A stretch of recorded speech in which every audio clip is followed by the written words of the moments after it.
Wabarakatuh. Alhamdulillah wassalatu wassalamu ala rasulillah, amma ba'd. Allahumma inna nas'aluka ilman nafi'an wa rizqan wasi'an wa amalan mutaqabbala.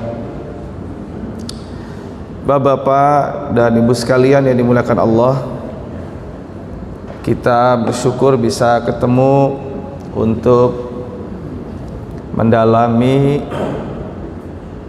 ilmu-ilmu agama yang menurut saya ini menjadi bagian kewajiban kita semua. Saya bersyukur diberi kesempatan kepada pengurus untuk berbagi pengalaman, termasuk barangkali sedikit ilmu yang saya kaji. Tentu kalau nanti ada yang punya pengalaman lain, saya kira bisa sharing. Kenapa? Karena dalam kajian akademik, ilmu itu semakin terus dikaji, tentu akan semakin memberikan banyak ruang-ruang yang lebih luas untuk kita saling support satu dengan yang lainnya. Wabil khusus yang kita bahas ini menjadi satu perbincangan dunia. Kenapa Bapak Ibu menjadi perbincangan dunia? Karena wakaf yang sifatnya itu dananya adalah abadi, kemudian dikelola secara baik, memberikan manfaat yang tidak berhenti. Itulah yang diharapkan dari wakaf. Walaupun berdasarkan pengamatan saya, dan baru saja tadi malam saya juga bagi waris sampai jam 11 malam, Bapak Ibu, saya masih menemukan di antara kita memberikan wakaf itu rata-rata dari aset-aset yang memang sudah nggak kita kelola lagi, sifatnya juga tidak produktif. Saya sampaikan saja Bapak Ibu secara terbuka, sehingga bagi nazir, mereka yang diamanahi untuk mengelola tanah wakaf itu butuh effort yang besar. Terkadang kita mikir modalnya bagaimana Ustadz, butuh perjuangan lagi. Nah karena itu di masjid yang tercinta ini saya berharap orang-orang yang punya skill, punya kemampuan, bisa membagi skillnya itu sehingga wakaf yang diamanahi oleh nazir itu bisa tumbuh, bahkan bisa memberikan nilai tambah yang tidak hanya kepada lingkungan kita, tapi lingkungan yang lebih luas. Saya berharap masjid kita tidak hanya tempat ibadah, tapi juga tumbuh nilai-nilai ekonomi, paling tidak bisa memberikan manfaat. Contoh misalnya, Pak, saya tidak punya dana untuk menyekolahkan anak saya pinter, hafalannya 30 juz, tapi saya nggak punya uang, silakan minta beasiswa kepada takmir, gitu Pak. Pak, saya nggak punya uang karena suami saya di PHK, saya tidak punya penghasilan tetap lagi, ya silakan minta untuk ditopang oleh takmir untuk kebutuhan sementara, sehingga dia tidak menjadi orang yang miskin karena kekurangan. Dan itu nilainya besar Bapak Ibu.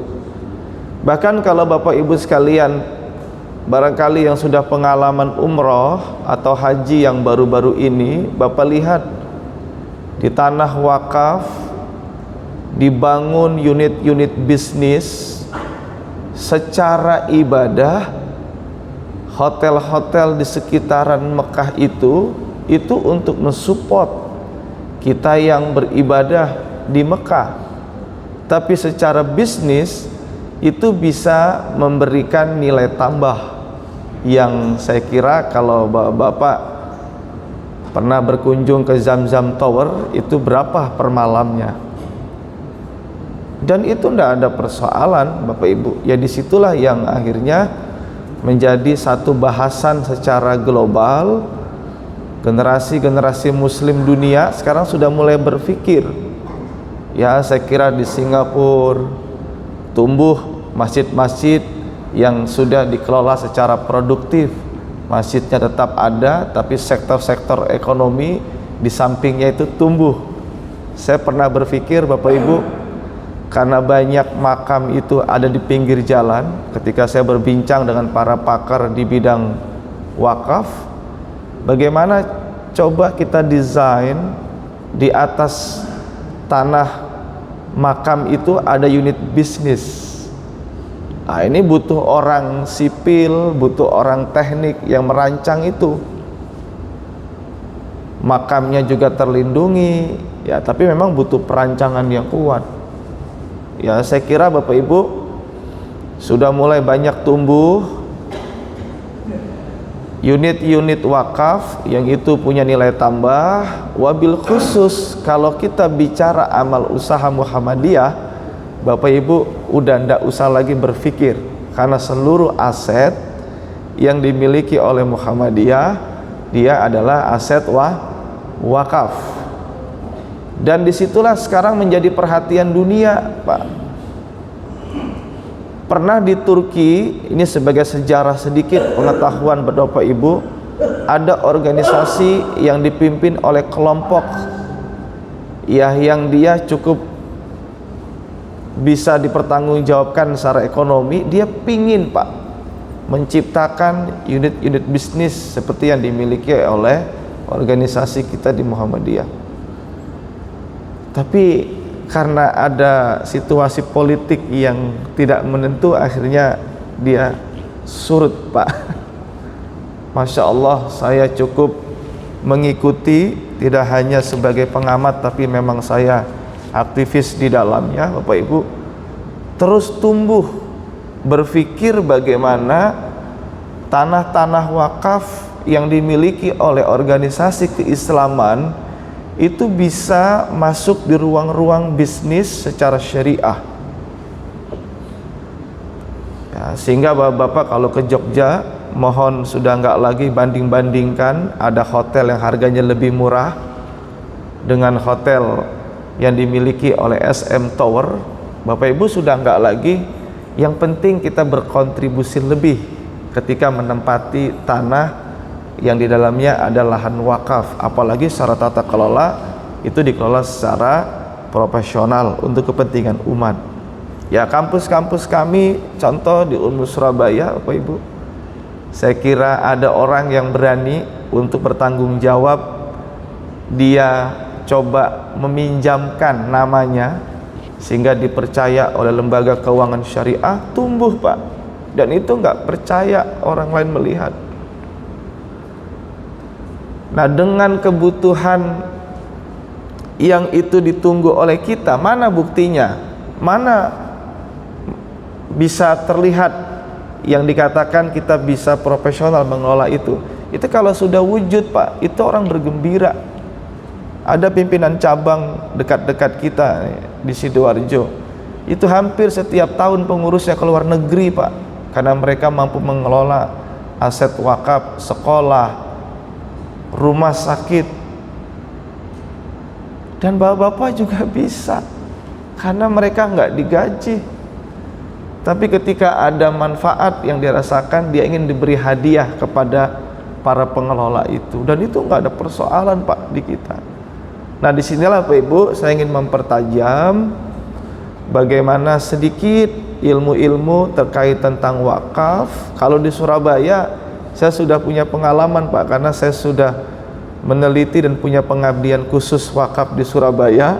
Kalau boleh saya sampaikan Bapak Ibu, kita belum pernah bisa menghitung berapa sesungguhnya nilai manfaat yang bisa kita hasilkan dari wakaf yang kita punya. Cenderung kita tidak pernah menghitung itu Pak. Yes, pokoknya disiapin masjid, kalau ada yang ibadah ya silakan gitu. Kita hanya mengandalkan dari infak, begitu Pak Ibu.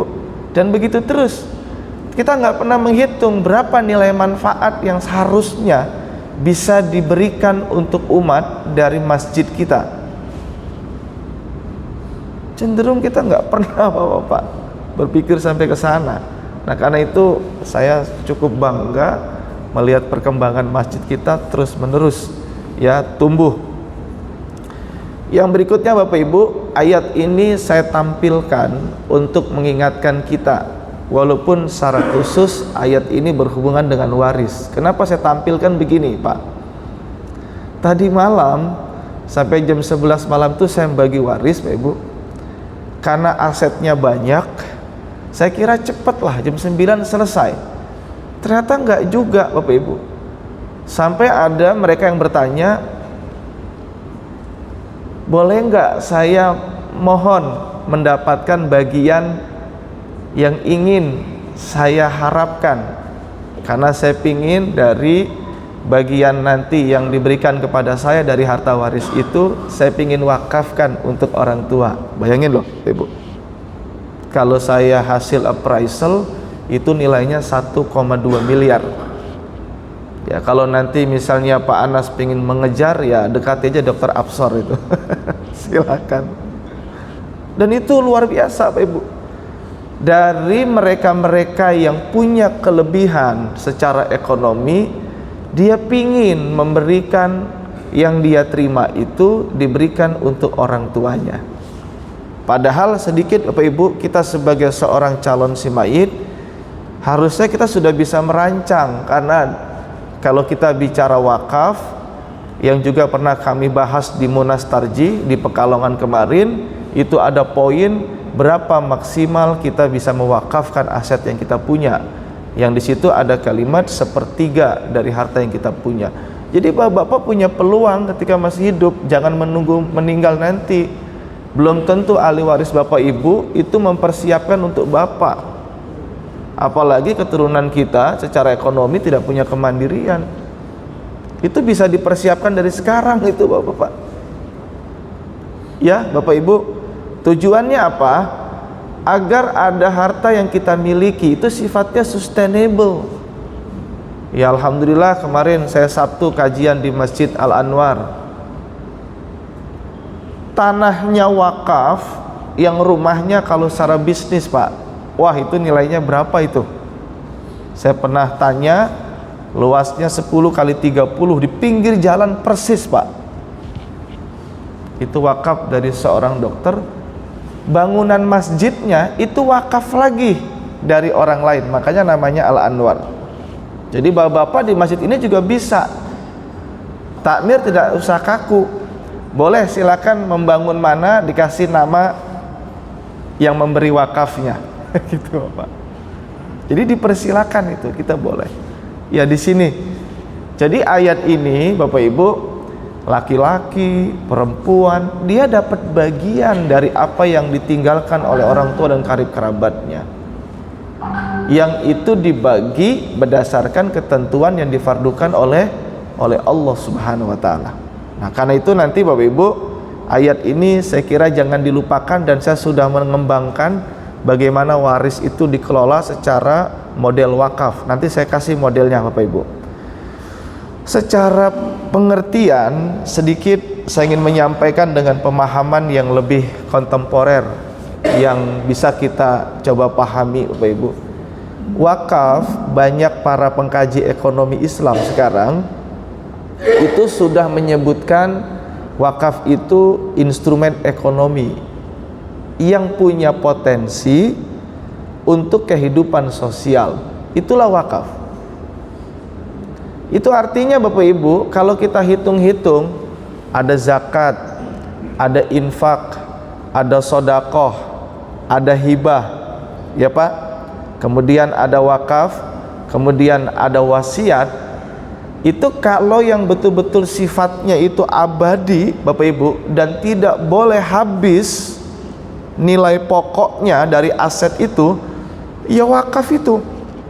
Jadi kalau Bapak mau pilah-pilah bekal apa yang saya berikan untuk kepentingan akhirat nanti, secara hitungan-hitungan matematik Bapak Ibu dan ekonomi, ya wakaf instrumennya.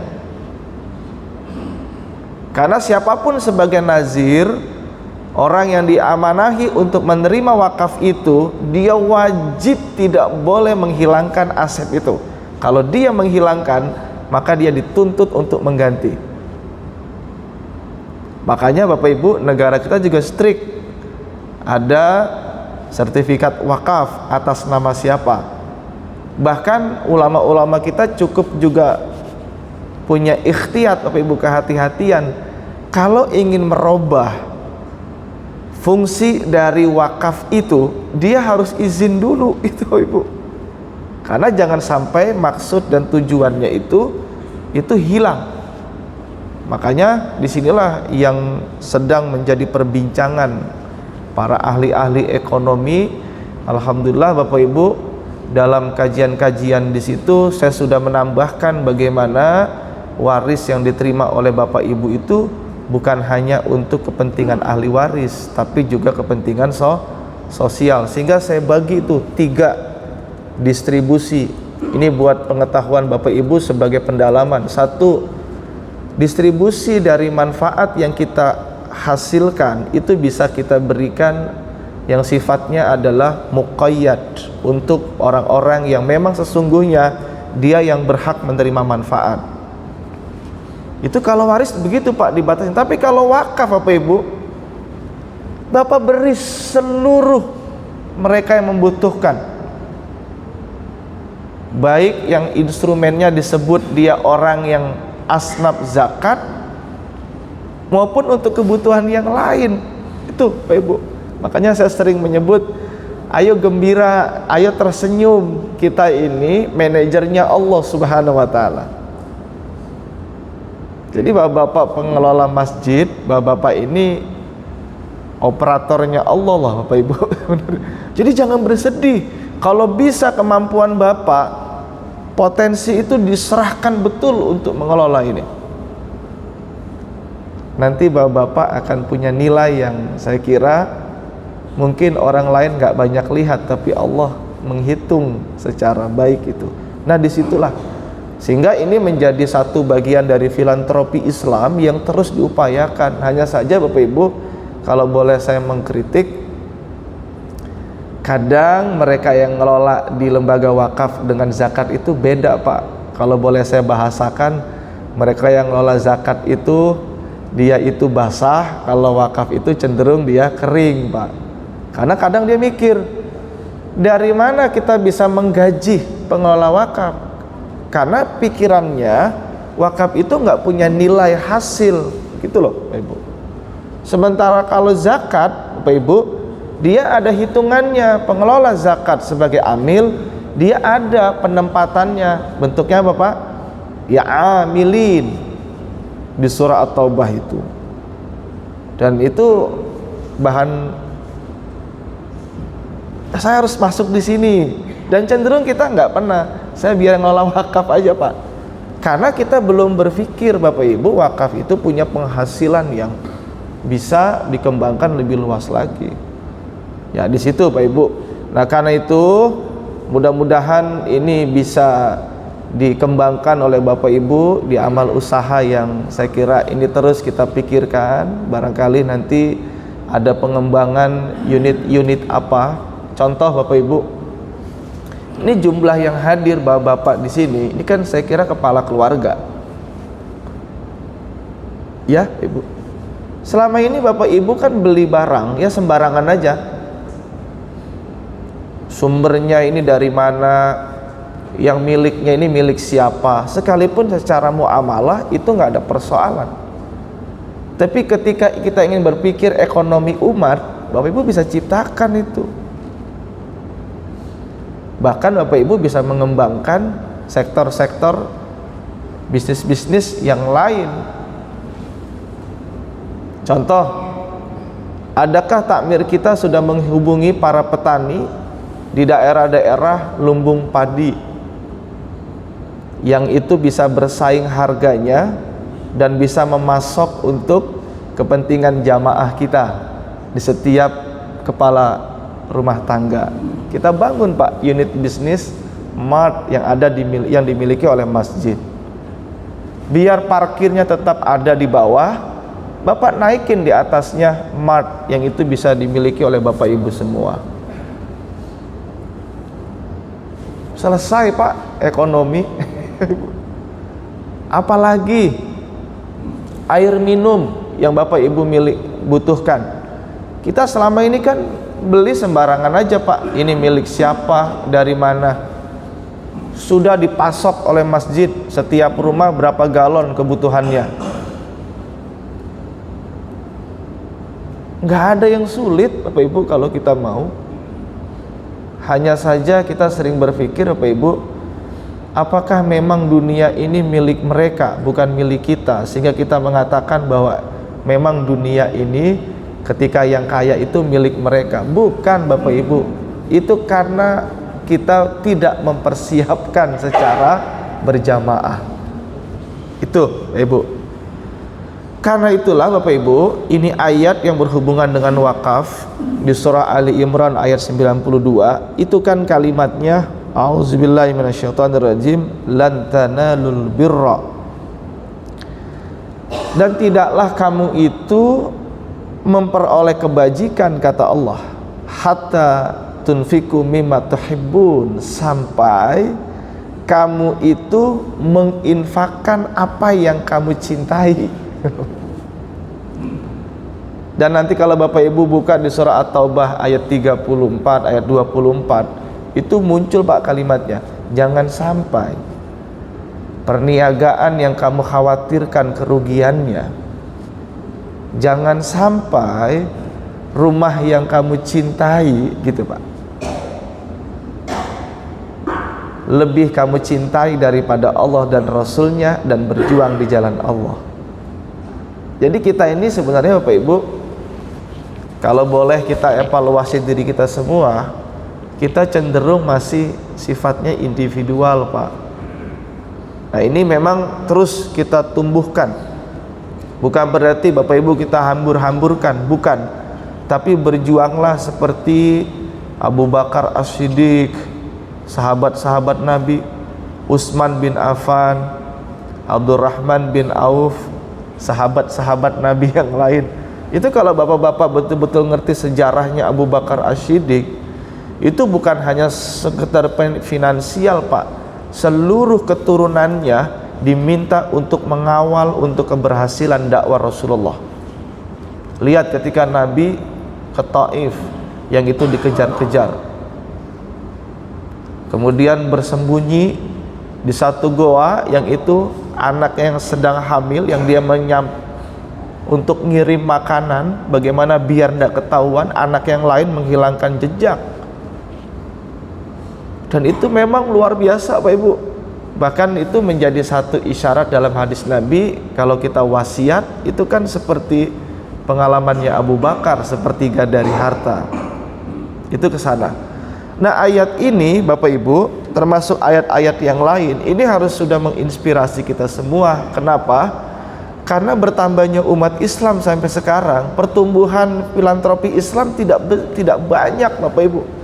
Bahkan saya menemukan banyak ahli-ahli wakaf ketika sudah meninggal, kalau kami tanya kepada anaknya, maaf asetnya Bapak sudah nggak banyak lagi. Walaupun secara bisnis saya bisa ngebaca Pak, saya berikan wakaf di sana, tujuannya sebagai fasilitas umum, sehingga kalau saya bangun bisnis di sana, banyak orang yang mengarah ke sana untuk membeli aset. Yang tadinya nilai tanah itu murah, itu bisa meningkat Pak, karena ada fasilitas. Dan nggak ada persoalan Bapak Ibu, silakan saja. Tapi saya hanya nitip Bapak Ibu, niatkan betul ini karena Allah. Ya Bapak Ibu, karena kalau enggak itu bisa meleset nanti, seolah-olah berwujud tapi niat titik terdalam itu bisa berbahaya. Nah ini karena itulah Allah mengatakan, bukanlah yang besar apa yang kita perjuangkan kalau kita nanti inspirasi dari kurban Pak, bukan banyak darahnya, banyak dagingnya, bukan itu Pak Ibu. tapi siapa yang paling bertakwa kepada Allah Subhanahu wa taala. Itu maksudnya orang bertakwa itu dia sadar betul dari apa yang dia miliki ada hak bagi orang lain, tidak dilihat dari jumlah asetnya secara kuantitas. Gitu Pak Ibu. Nah, ayat ini Allah tutup dengan kalimat fa innallaha bihi alim. Itu maksudnya bahwa Allah ingin menunjukkan secara bagaimana posisi Allah Subhanahu wa taala. Allah Maha mengetahui. Disinilah menjadi PR kita. Saya dekatkan secara maqasid Bapak Ibu. Wakaf itu juga didefinisikan manzila baina manzilatain. Bahwa wakaf itu hubungannya adalah di tengah-tengah di antara dimensi ibadah dengan dimensi muamalah maliyah. Kenapa Bapak Ibu? Karena wakaf pure, ini persoalan ibadah. Kalau ini nggak didekatkan dengan persoalan bisnis, dia mangkrak Bapak Ibu. Nanti bisa dilihat kalau bapak-bapak nanti mau datang ke majelis wakaf, bapak tanya aja Pak Anas, Pak, kira-kira di mana tanah wakaf yang masih mangkrak tapi potensi bisnisnya itu besar? Bapak bisa terlibat sebagai operator di dalamnya. Dan itu kalau bapak bisa mengelola secara baik, bapak pasti akan menjadi orang yang diperhitungkan. Nah, ini harus sudah mulai dibuka Pak. Kalau kita bicara ekonomi Islam, yang namanya aset itu kan tidak hanya dalam bentuk benda, tapi juga bisa diperhitungkan dalam bentuk apa? Skill, keahlian. Pak Takmir, saya nitip mewakafkan keahlian saya untuk membantu pengembangan wakaf di sini. Itu bisa Bapak Ibu. Apalagi sekarang negara kita di perbankan sudah membuat namanya cash wakaf link deposit. Bapak-bapak yang punya tabungan deposito, nih Pak, nanti saya kenalkan kepala banknya Pak Anas untuk di masjid kita, MOU nanti. Bapak-bapak yang punya deposito itu bisa manfaat depositonya bagi hasilnya itu bisa diberikan untuk kepentingan seperti kita ini. Ya kalau uangnya 10 juta Pak, kalau uangnya 1 miliar, 2 miliar ya Pak, apalagi yang punya 100 miliar. Kita punya 100 miliar Bapak Ibu, karena kita pingin bagi sepertiga, saya pingin depositkan nanti bagi hasilnya untuk kepentingan wakaf, yang itu sifatnya dia harus wujud Bapak Ibu, 30 miliar saja Bapak Ibu depositkan. Itu Bapak Ibu sudah punya nilai yang cukup luar biasa. Ya sekalipun kita belum miliarder Bapak Ibu ya, kita terus berupaya dari uang-uang kecil, dan itu nggak harus besar-besar Pak. 100 juta, 200 juta itu bisa dibuka itu. Jadi Pak Anas nanti bisa kembangkan itu Pak. Uang kita juga nggak hilang, kita juga punya keuntungan dari yang lain. Uang yang kita depositkan ini itu punya nilai wakaf yang nanti bisa digunakan untuk menambah tanah-tanah atau nilai wakaf yang sudah ada. Wah, itu keren banget Bapak Ibu. Dan itu sudah berjalan Pak. Kita sudah MOU dengan satu lembaga keuangan syariah itu. Tinggal Bapak mau menerapkan apa tidak begitu. Ya di sini. Nah, karena itulah Bapak Ibu, dari hukumnya ibadah ini ada yang namanya satu kaidah at-tauqif wal ittiba. Maksudnya adalah dalam prinsip ini kita beritiba, kita tidak pernah bisa untuk akhirnya merubah itu, kita tidak bisa. Ya, nah alhamdulillah banyak perbincangan-perbincangan seperti ini. Bahkan kalau kita nanti lihat di negara kita Pak, Bank Indonesia itu pernah membuat namanya wakaf core principle. Karena kita ini ingin mengupayakan tidak hanya bicara nilai bisnis dari aset bisnis, tapi juga ada aset sosial sehingga tumbuh Pak filantropi Islam itu sudah pernah dibuat itu Pak. wakaf core principle, bagaimana bagi mereka yang ngelola wakaf, ini loh pedomannya. Itu tinggal Bapak-Bapak Ibu download aja di websitenya Bank Indonesia, itu bisa keluar Pak bukunya. Kenapa itu menjadi perbincangan dan keterlibatan Bapak Ibu lembaga-lembaga yang profesional? Karena nilainya itu benar-benar bisa diperhitungkan Bapak Ibu. Ya, di sini. Nah, berikutnya Bapak Ibu, saya kira yang lain nanti bisa dibaca. Saya ingin memberikan contoh dengan model ini Bapak Ibu. Disinilah saya kira kalau kita ingin tarik dengan model bagaimana perspektif wakaf, itu kan ada nilai ekonominya, ada habluminallahnya, ada nilai hukumnya, unsurnya, kemudian ada sosialnya. Jadi punya keterlibatan di dalam itu Ibu. Nanti saya beri contoh, nanti kita mau mainkan yang mana.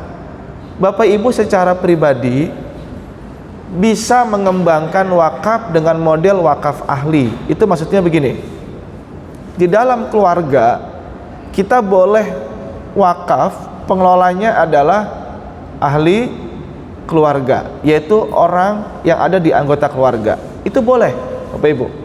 Ini banyak dikembangkan lembaga-lembaga pendidikan seperti pondok pesantren. Kalau Bapak lihat pondok pesantren kan banyak wakaf tuh. Siapa yang pengelolanya Pak? Ya keturunan dari para kiai itu.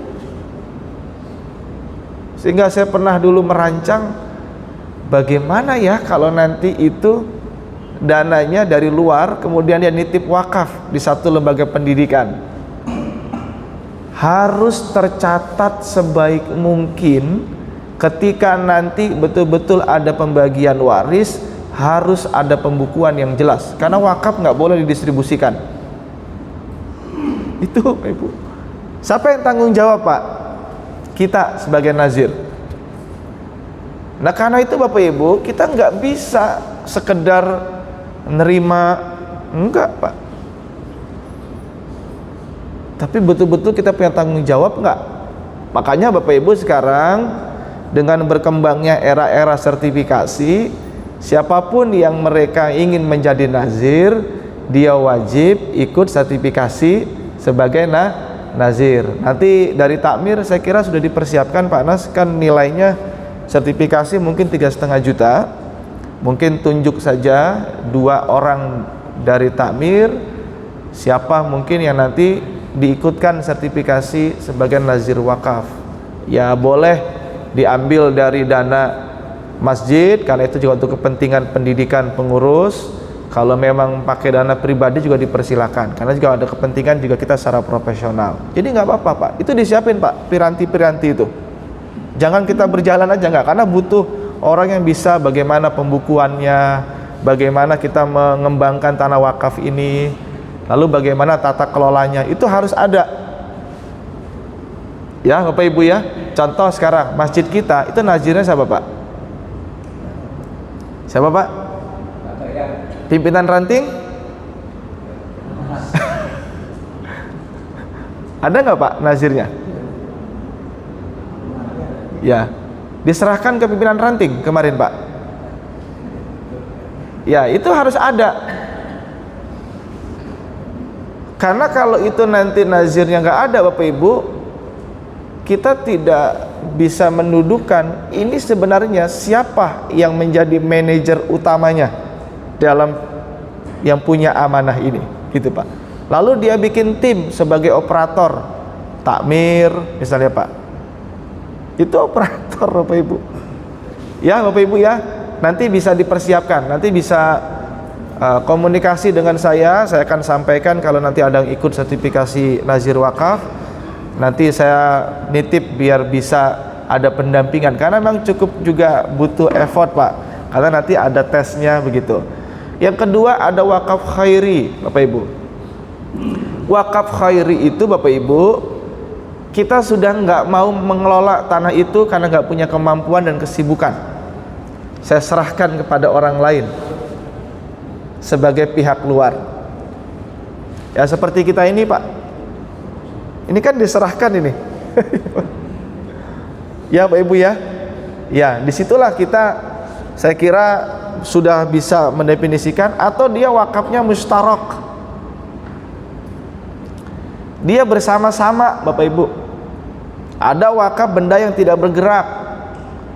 Ya sekarang itu jadi jenis bendanya. Ada benda yang selain benda bergerak, gitu Pak, bentuk uang. Sekarang uang Bapak Ibu itu sudah bisa menjadi aset wakaf. Namanya aset uang. Kita pernah bikin gerakan dulu, gerakan 1.000 rupiah untuk mengumpulkan aset wakaf. Tapi harus ada nazirnya Bapak Ibu. Nah karena itu harus dipersiapkan nanti siapa. Mungkin ada yang senior, ada yang juniornya, sehingga nanti saling support untuk menggerakkan wakaf kita. Adanya wakaf Bapak Ibu, saya kira ini menjadi satu kebutuhan yang bisa kita lihat. Banyak lembaga-lembaga pendidikan, rumah sakit. Kalau Bapak Ibu lihat rumah sakitnya Muhammadiyah, saya beri contoh Bapak Ibu, itu semua Bapak Ibu menghasilkan keuntungan yang cukup luar biasa. Ya tentu rumah sakit yang lain juga banyak dari organisasi lain yang dia sudah mulai melakukan itu. Tapi secara pribadi Pak, kalau saya tahu cenderung itu bukan nama organisasi itu, hanya diberikan aset sedikit dalam bentuk saham, tetapi menggunakan nama organisasi tersebut. Kalau rumah sakit Muhammadiyah semuanya milik Muhammadiyah. Itu Bapak Ibu. Sehingga secara pengelolaan Bapak Ibu, ya mereka bisa kita kontrol. Kalau tidak profesional, ya kita ganti pengelola yang lain. Sehingga Bapak Ibu harus iri kita secara dakwah dengan sepanjang. Sebagai contoh, dia sudah bisa mengakuisisi rumah sakit yang ada di Jombang. Bayangin Bapak Ibu, Surabaya aja sedikit ketinggal. Ya saya tahu betul kalau rumah sakit Bapak Ibu, karena saya sendiri juga sebagai pengawas syariah di rumah sakit secara bisnis, sehingga saya banyak melihat sebenarnya potensi dakwanya tinggi sekali Pak. Bapak bisa gunakan klinik kecil-kecilan, kerjasama dengan rumah sakit mana. Walaupun sekarang klinik harus PT Pak, kita nggak bisa bagian dari rumah sakit karena dia harus berdiri sendiri aturan terbarunya. Tapi Bapak bisa balai pengobatan. Siapa yang dokter di sini nanti dijadwal untuk wakaf keahliannya hari apa. Masya Allah Bapak Ibu, saya benar-benar merasakan dan merindukan nuansa orang yang sakit sudah enggak lagi. Iya kita punya kemampuan bayar BPJS Pak, tapi banyak orang yang dia tidak punya kemampuan Pak bayar itu. Sementara kalau dia pakai kis, kadang-kadang kisnya mati. Ya sudahlah, saya pasrah. Akhirnya banyak yang dia meninggal karena tidak ada penanganan yang serius dari kita. Nah itulah kenapa Bapak Ibu dulu yang namanya amal usaha Muhammad dalam bentuk kesehatan itu kan namanya Pak PKO, penolong kesengsaraan orang. Bagaimana dulu mereka berobat, datang kepada orang-orang spiritual Bapak Ibu, yang dia yakini, kemudian digeser dikit-dikit, yang menyembuhkan itu Allah gitu Pak. Berwujudlah satu unit bisnis yang namanya rumah sakit. Masya Allah Pak, dia pingin modernisasi dalam segi pendidikan, bahwa pendidikan itu tidak hanya untuk berbicara akhirat, tapi dunia juga dipikirin. Muncullah pendidikan seperti yang kita lihat sekarang, mulai dari playgroup Pak, terus sampai TK, sampai perguruan tinggi Pak, kita sudah punya. Ya jadi Bapak Ibu sekalian, ini tergantung kita sebagai manajernya Allah mau terlibat atau tidak untuk mengembangkan itu. Nah ada contoh nanti Bapak Ibu, ini yang saya beri contoh karena pemiliknya memang dekat dengan saya juga, terkait tentang rumah sakit yang sangat diperhitungkan di Indonesia sekarang. Ada rumah sakit Bapak Ibu, saat itu rumah sakit ini mangkrak Pak, tidak berjalan. Akhirnya ada satu mereka yang punya keahlian rumah sakit khusus mata, Bapak Ibu. Dia ingin menghidupkan, tapi saya nggak punya uang untuk bangun aset itu. Dia kerjasama dengan lembaga zakat Pak untuk ngumpulin uangnya. Ini orangnya orang Gresik, Bapak Ibu, yang dia bilang ternyata bisnis sosial itu Ustadz lebih menguntungkan ketimbang saya bisnis secara komersil. Bayangin loh Bapak Ibu, Rumah Sakit Mata Mawardi diambil dari nama mereka yang memang mewakafkan rumah sakitnya itu Pak, di daerah Tangerang sana, kerjasama dengan satu lembaga zakat untuk pengumpulan uang membangun rumah sakitnya. Operatornya mereka yang punya keahlian. Kalau Bapak lihat rumah sakit Lasik itu Pak, itu milik mereka itu. Dia kumpulkan dokter-dokter spesialis mata atau yang dia punya fokus di bidang spesialis itu untuk sama-sama mendirikan, mensupport rumah sakit itu. Dulu hampir di Sidoarjo sama-sama kita wujudkan Pak, ternyata lahannya sengketa, artinya di antara pemilik lahan yang megang itu berebut Pak, akhirnya nggak jadi, padahal kita pingin itu. Ternyata sudah berdiri sekarang di Lamongan, tapi itu saya tidak terlibat di dalamnya Bapak Ibu. Jadi kita bisa Bapak Ibu, lahan mana yang pingin kita kelola sebagai amanah kita cari operator yang profesional ini di mana. Tidak harus Bapak Ibu janjikan dengan kepentingan dunia, nggak usah Pak.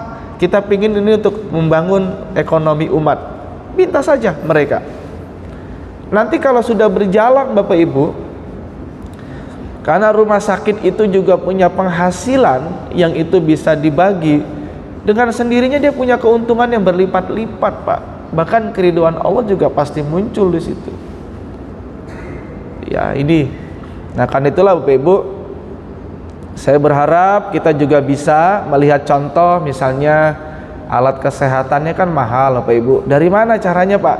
Alat kesehatannya bersumber dari uang wakaf, dia beli. Mahal Pak, kalau alat kesehatan untuk cuci darah saja, kalau Bapak Ibu bisa lihat itu hampir miliaran Pak. Karena di rumah sakit yang saya awasi dia punya 5 titik, itu harganya udah berapa. Belum alat kesehatan medis yang lain yang nilainya miliaran lagi tuh Pak. Jadi Bapak Ibu bisa mengembangkan sampai ke sana wakaf itu. Tidak seperti wakaf itu hanya untuk ibadah semata misalnya Pak. Makanya kalau Bapak Ibu nanti ingin berwakaf, jangan batasin nazir Pak, saya serahkan wakaf ini, silakan dikelola secara profesional untuk membangun ekonomi. Udah gitu aja Pak. Sama, saya kalau ada orang zakat Pak, sama, saya titip ya untuk orang yang menghafal Al-Quran, misalnya untuk wakaf Al-Quran, begitu Pak.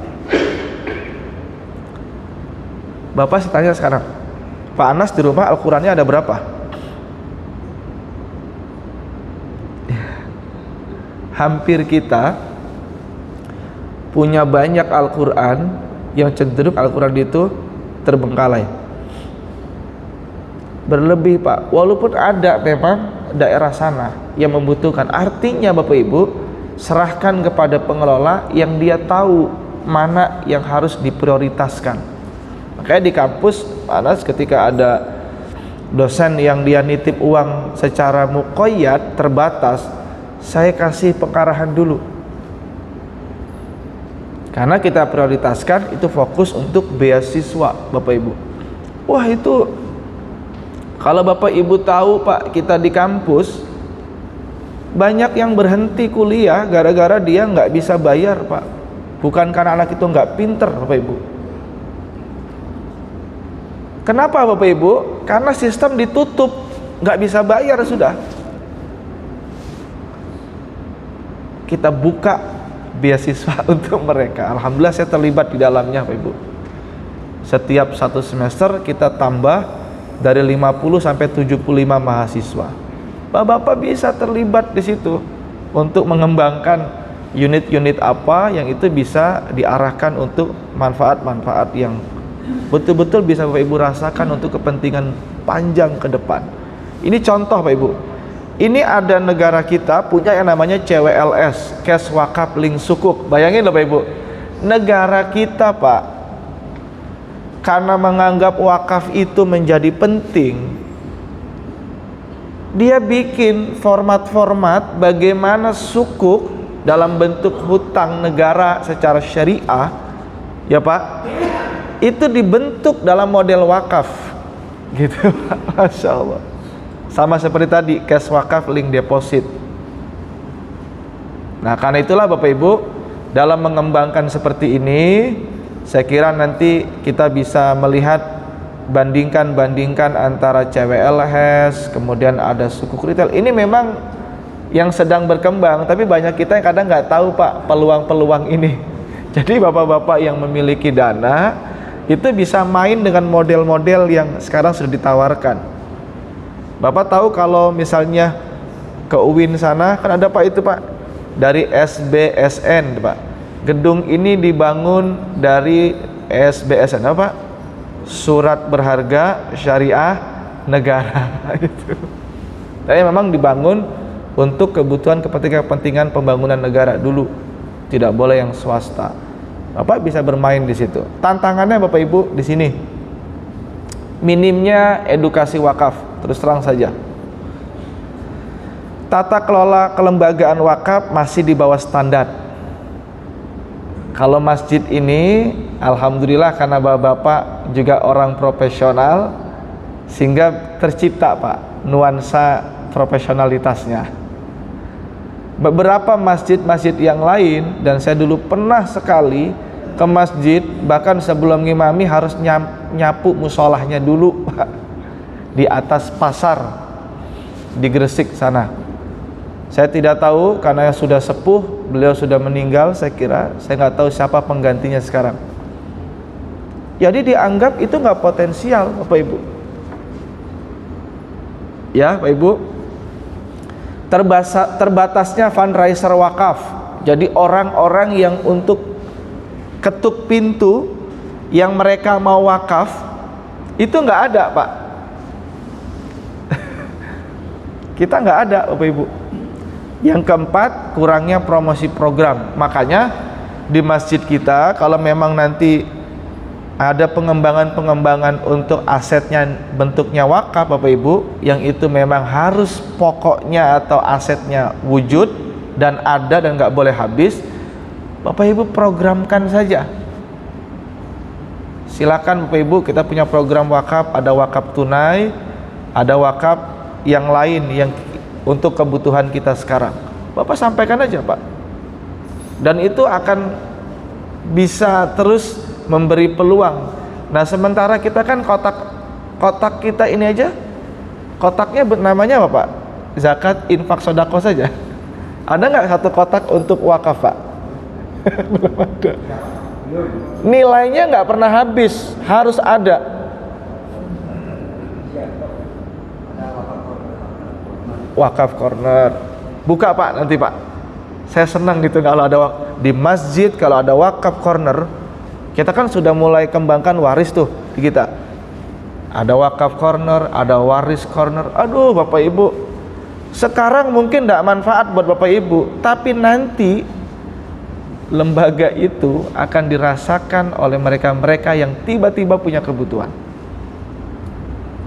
Ya, Bapak Ibu percaya atau tidak, kalau kita serius, hampir setiap hari saya bingung bagi waktu untuk menjelaskan persoalan waris Pak, yang bapak-bapak tanya itu setiap hari Bapak Ibu. Itu benar-benar Bapak Ibu, kalau kita mau mengabadikan amal soleh kita, ini perkembangannya Pak terus sampai berkembang ke atas. Wakaf ini menjadi investasi, wakaf investasi plus pembiayaan gitu Pak. Itu yang saya sebut tadi, yang CWLD, cash wakaf link deposit. Itu Bapak Ibu dibuat oleh Bank Indonesia dengan OJK khususnya Pak, mengembangkan itu. Ketika kita ingin deposit, keuntungannya Pak untuk membantu para UMKM. sehingga mereka punya modal dalam bentuknya qard. Kalau 1 juta kembali 1 juta gitu, Ibu. Ya kalau Bapak Ibu ngerti yang kita namanya sekarang ada apa Pak, yang program KUR itu, saya sering menyebut, tidak pernah kata kredit lah, karena saya pengen yang syariah, pembiayaan rakyat syariah. Itu kalau Bapak ngerti kenapa dia kecil marginnya, kenapa Pak?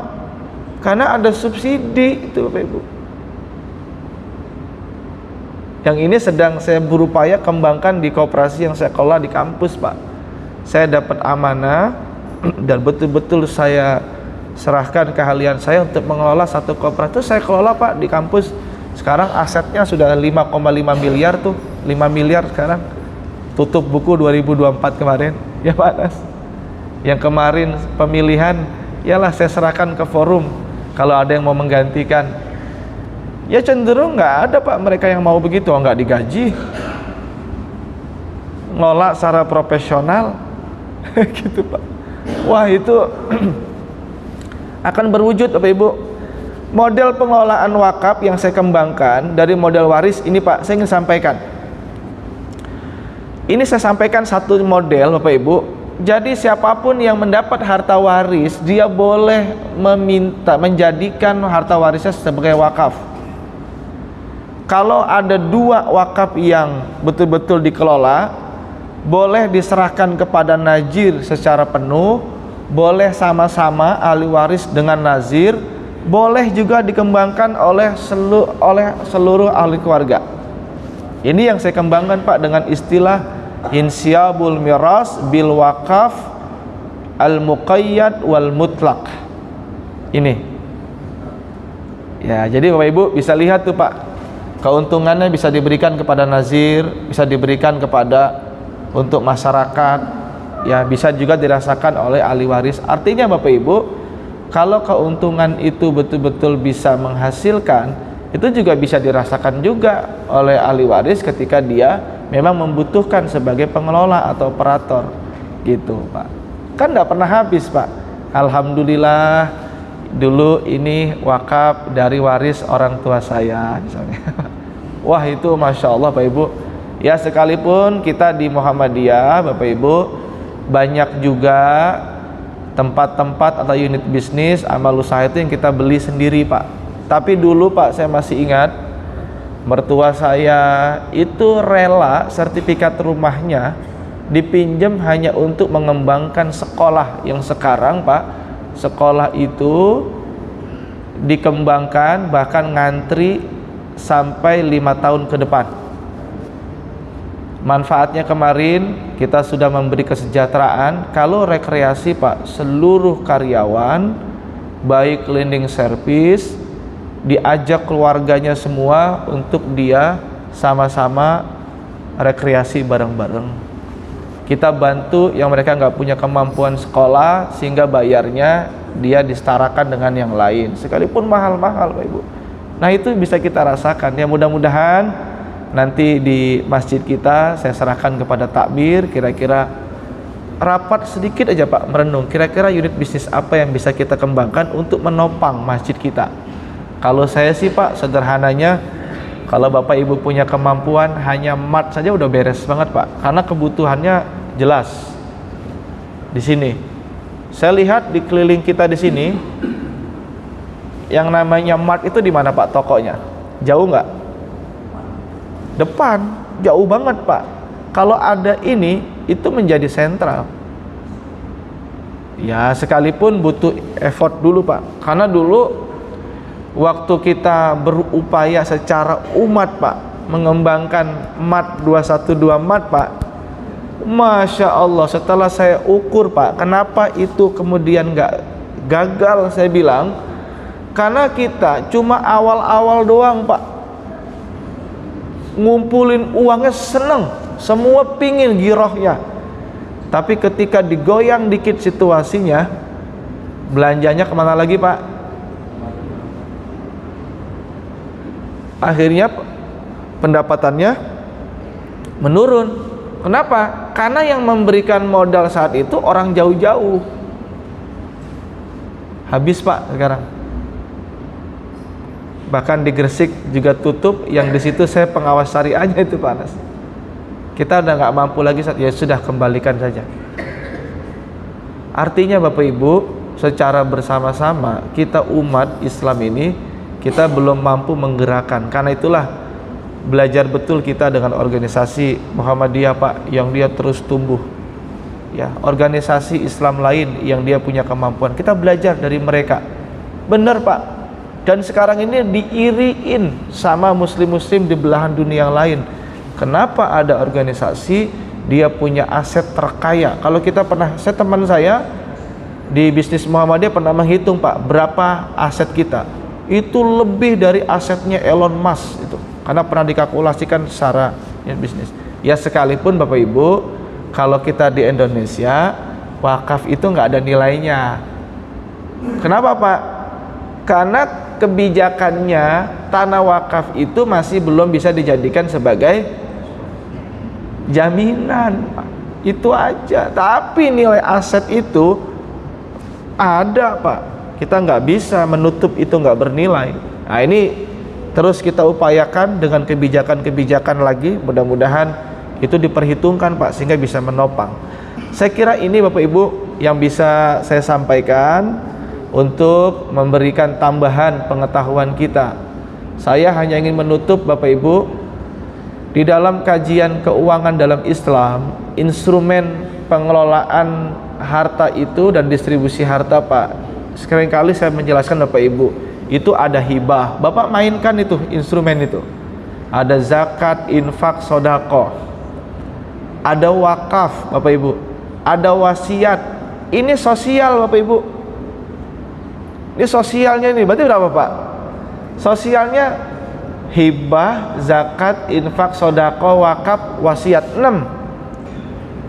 Yang private-nya Bapak berapa? Cuma 1, waris loh Bapak Ibu. Artinya kalau kita kembangkan filantropi Islam, itu tumbuh pesat loh Pak harusnya. Karena instrumennya ada 6. Nih Pak. Nah, berarti kalau begini kenyataannya di negara kita, umat Islam kita belum terlibat dalam keuangan-keuangan sosial yang ada. Ya pernah dihitung Pak, potensi zakat dulu oleh peneliti setahun itu bisa mencapai 200 triliun. Kalau Bapak nanti betul-betul hitung, baru mencapai kurang lebih 20 triliun Pak, itu dikelola oleh Basnas. Lembaga zakat yang lain masih miliaran hitungannya, sehingga kalau kita kalkulasikan nggak mencapai 200 triliun. Nah itu Bapak Ibu, artinya Bapak Ibu sekalian, ini menjadi PR kita bersama. Barangkali kalau tanya jawab nanti saya persilakan. Saya hanya ingin menyampaikan Pak satu ayat. Orang yang bertakwa itu kata Allah, dia sadar betul. Di surah Az-Zariyat ayat 19. Wa fi amwalihim haqqul lisaili wal mahrum. Dia sadar aset yang dia dapatkan, yang dia peroleh, itu ada hak bagi mereka yang meminta, bagi mereka yang meminta dan mereka yang tidak meminta. Di surah Ali Imran ayat 34, orang yang bertakwa itu punya kesadaran. Alladzina yunfikuna fis sarra'i wad dharra. Dia menyadari apapun kondisi yang dia terima, dia mendistribusikan kemampuan dananya baik lapang maupun dalam keadaan sempit. Itu artinya Bapak Ibu, kita nggak pernah lalai dalam berbagi dengan keadaan seperti ini. Ya saya kira itu Bapak Ibu sekalian, nanti kita tunggu tindak lanjutnya. Silakan Pak, saya persilakan.